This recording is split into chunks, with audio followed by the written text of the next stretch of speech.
All right, some closing notes. This is especially if you have looked at other guides, the quick run these 10 steps and you're going to get a Maya plugin things, or you have done things a certain way before. It is to explain why there are some steps that you might think missing and what the steps are.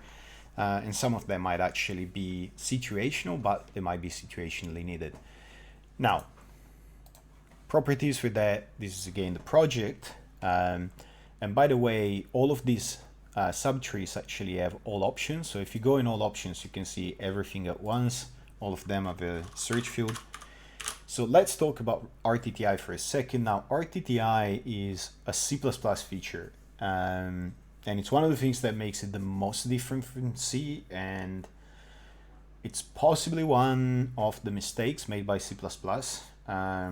But we're not going to go into too much detail. But it is basically something that's used to figure out the type of something at runtime. Maya internally, I'm pretty sure somewhere makes some use of RTTI, and it's possible that in the past you needed to have runtime type information for your plugin to work, or depending on what was in the headers, what was being brought in. Now, it's been quite a while since I've had an instance where I actually needed to turn it on. So a lot of guides that you will find around are based on this, orally transmitted tradition that comes from looking at the old Maya project wizard. And there's a lot of stuff in there that is inapplicable or situational. And some of the guides that were given by Autodesk back then were supposed to be, carpet bombing all possibilities. So turn everything on, be safe, and so on. Now, if you're learning C++, and so you have some idea of what RTTI is and so on, unless you are using the string-based type info and so on, it's unlikely that you will need to use it. If you're dynamic cast heavy in your code, it becomes a little bit more likely, but you don't strictly need RTTI for dynamic cast to work. If you're not learning C++, you don't know what any of these is, you don't care to know what this is, or if you were learning C++ and you want the short version, you can start with these off. Things will compile. Maya itself will maybe make use of it, but it doesn't mean that all of the plugins that interface with Maya actually need it. But if you find that you're getting some issues related to RTTI, or you're being told that type info cannot be derived and stuff like that, then you can turn it on. What happens when you turn it on is that your output becomes a lot fatter, because for everything that requires a symbol, there's going to be added strings and CRUD into the file. That's not really a huge deal. I mean, you're talking like some plugins will become, 400 kilobytes instead of 250. Some code paths might arguably become a little bit slower, but nothing huge. So if you don't know what it is, you're getting weird stuff, you want to be safe, just turn it on and you'll be okay. It doesn't really interfere with much. If you want to stay lean and mean, then keep it off. If you start getting oddities, turn it on.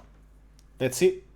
Personally, I've had it off for practically all of my work, unless I knew that I explicitly needed to work around something, or I was using some library that required that I use type info. But yeah.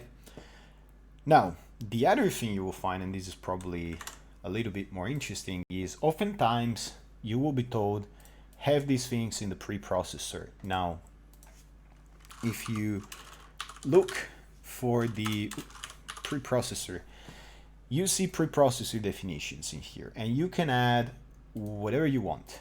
There's by default WinDLL and MBCS in this project. So when you look at something like this, those are not defined, you probably want them and so on. And this is what you find in the guides, could basically grab these, paste them in there, and you're done. That is what the guides tell you to do. Now, there's no real harm in doing that. So if you want, you can do it. Again, not a fan of having the project doing work that the code should be doing, so that the code can go across different build systems and still work. If you want the easy way out, or you just want to do what those guides tell you, go for it and you'll be fine. Now, if you want to know a little bit more about it, what those do basically is literally all those preprocessor definitions do, to my knowledge, is they will do something like, let's pick one, like require IO stream. They will do this. Now this is a preprocessor directive, right? So if I define it here, any header that is included that has something such as this, if it's defined require IO stream, do something else, oops, else do something else, and if at preprocessing stage when your code is being built, this basically allows you to have different behaviors based on whether those are defined or not. That is what they're for. Now, because your code might actually be structured in such a way that you will need to add that definition in many places, because no header is a clear root that precedes all of those. Now here, like we have one file, so if we do it here, those are going to be at the root of everything, and everything that follows is going to obey whatever rules are described by having that. That is what that preprocessor definitions is actually used for, so that they're always there before anything else happens, and they're going to be obeyed by the rest. Now, as far as what they do, now these I can't even find in any of the Maya headers or anywhere. I can't even really find what it ever really did.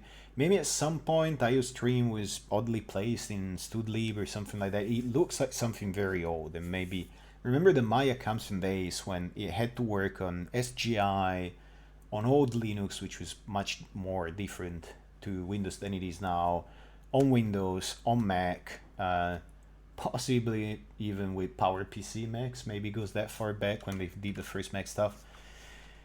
Some of the other things like Win32 and Win64, Windows, user DLL, empty plugin. Now you can tell by the names that these are very Windows specific. If something compiles and runs and all of that without any of these, chances are you don't need any of those. Does it hurt to have them in? Nah, not really. There's not much that goes on. Should you have in things that do nothing, or should you have in things that you don't understand what they do? Well, I mean, not really. I don't think so, which is why I teach otherwise. Now, if you're curious about what those do, MFM plugin header is probably the most interesting to look at. You can see it does its own defines, you know, header guards and so on. It looks like, oh, is it C++? Now, here you can find things like that use of if it's defined NT plugin. So if you do not put that preprocessor define, this stuff doesn't run. What happens if that stuff doesn't run? Practically nothing. So a lot of it might be fairly old. What that was doing was exporting an external C, so a non-mangle, non-symbolically mangle DLL main, which is a preload kind of code that the DLL can implement to do things once. So there's a lot of stuff that might be there that might be needed by Windows XP maybe, or even older versions like Windows 2000.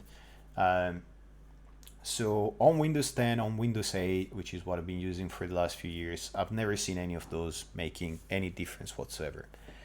Have them if you want, do not have them if you want to try your luck, but that is what they're about. And with these, I believe that you now know everything you needed to know to build a Maya plugin, and possibly even more than you actually wanted to know.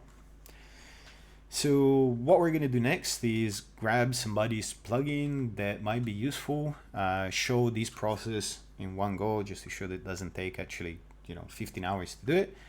And that will be it. Thank you for watching. I'll see you in the next video.